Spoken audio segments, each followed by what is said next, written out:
La nourriture que ta femme a préparée hier, je n'ai pas mangé, elle ne sait pas faire la cuisine. Désormais, donne-moi l'argent pour que je fasse la cuisine. Non maman, ce n'est pas normal. C'est elle ma femme, c'est à elle je dois remettre l'argent pour préparer. Alors je ne compte pas manger sa nourriture. Alors tu n'as pas faim maman. Ici c'est chez moi, c'est ma maison, et je te laisserai jamais imposer tes lois. Tu vois comment ta femme me parle? Chérie, s'il te plaît va dans la chambre. Non, trop c'est trop. Si elle n'a pas envie de rester, qu'elle se retourne au village. Depuis qu'elle est venue, elle ne fait que m'humilier et m'insulter. Qu'est-ce que je lui ai fait de mal? Pour qu'à chaque fois, elle me rabaisse. Est-ce de ma faute si je n'arrive pas à faire des enfants? Si elle est venue pour diriger ton foyer, je préfère prendre mes bagages et rentrer chez mes parents. Tu n'es plus un enfant, tu dois lui dire la vérité, ou bien si elle veut être ta femme qu'elle le dise. Calme-toi, c'est à ma mère tu parles après tout. Je m'en fous que ça soit ta mère ou pas, ici c'est ma maison, et personne ne viendra me commander. Si elle n'est pas contente, qu'elle parte, ou moi je pars et je vous laisse ensemble. Ta femme est en train de m'insulter et tu ne dis rien. Chérie, va dans la chambre. C'est tout ce que tu trouves à dire. Tu veux que je dise quoi maman? Si tu passes tout ton temps à la rabaisser, elle est aussi l'enfant des gens. D'accord, je vais informer ta sœur, elle viendra me défendre, comme tu es incapable de le faire. Maman, arrête toutes ces histoires s'il te plaît. D'accord, entre elle et moi, on verra qui t'a mis au monde.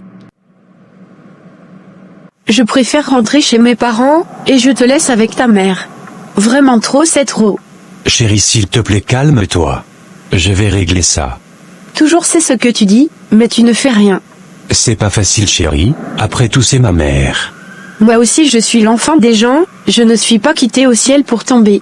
Chérie, ne prends pas en considération tout ce qu'elle fait. Je ne peux plus supporter trop c'est trop. Ta sœur hypocrite, autrefois elle était en train de me critiquer avec ta mère, elle pensait que je n'ai pas entendu. À part ton défunt père, personne ne m'aime dans cette famille. Je vais leur parler chérie. Il faut leur parler, c'est la dernière fois que je te dis cela. D'accord chérie. Donc elle t'a vraiment insulté maman? Je te dis, elle m'a insulté, il restait un peu, elle allait me frapper. Cette chienne va m'entendre, elle va me dire ce qui lui a pris pour qu'elle t'insulte. Et mon frère, qu'est-ce qu'il a dit? Il supportait sa femme plutôt. Maman, si tu ne fais rien, on va perdre mon frère. Il est dans une bouteille, il n'est pas normal. Le féticheur dont tu m'avais parlé autrefois, il travaille toujours? Oui maman, il travaille toujours, hier j'étais chez lui avec l'une de mes camarades. D'accord, allons le voir, il peut faire quelque chose pour nous. C'est mieux maman. Qu'est-ce que tu veux madame? Je suis venu te voir grand maître. C'est à propos de la femme de ton fils? Oui grand maître, j'ai l'impression qu'elle a envoûté mon fils. Mes génies me disent qu'elle n'a pas envoûté ton fils. Alors pourquoi il ne m'écoute pas? Votre fils l'aime. Je n'aime pas cette femme, je ne voulais pas que mon fils l'épouse dès le départ. C'est pourquoi tu l'as rendue stérile? Oui, afin qu'elle ne puisse pas enfanter pour mon fils, et que celui-ci finit par la renvoyer, mais ça ne marche pas. Alors qu'est-ce que tu veux?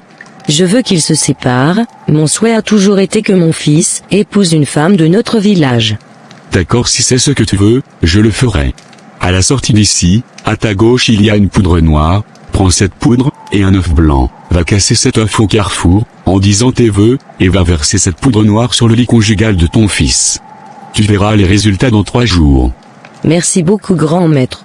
Va ma fille, et qu'il te soit fait selon ta volonté.